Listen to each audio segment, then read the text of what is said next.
lagi mengawak namanya kalau di lagi memasangan apa ada mana itu makam kuburan. Makam kuburan.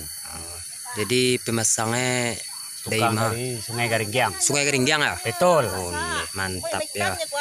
Lagi membenahi pemakaman ya. Dek menjelangi ke Poso yo ya. Ke Poso. Jadi ganti ziarah yo bro ya. Oke, sip. Terima kasih Bang Tepi ya. Sama-sama. Sapu-sapu sia saja siko. Sambuah.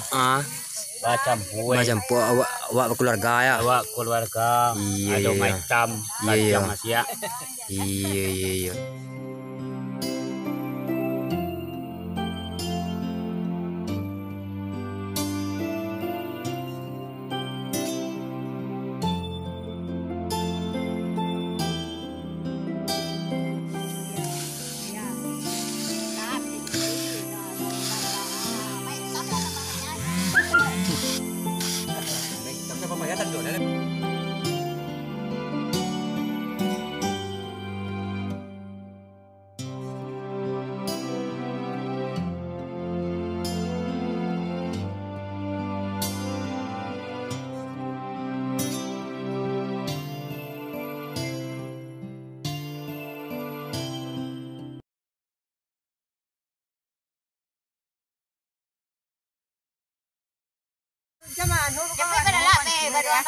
Sekolah perlengkapan alat-alat karajo tukang dari pemasangan pemakaman kuburan, yaitu pemesanan dari Sungai Garinggiang. Itu lagi memasang lah.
Hanyalah sebuah dokumentasi di Durian Gagak Korong Batu Caluang di saat menjelang bulan puasa. Tentu kita berziarah di pekuburan sekalian pemasangan pemakaman dan doa hari puasa. Kita bersama-sama memberasihan, membenahi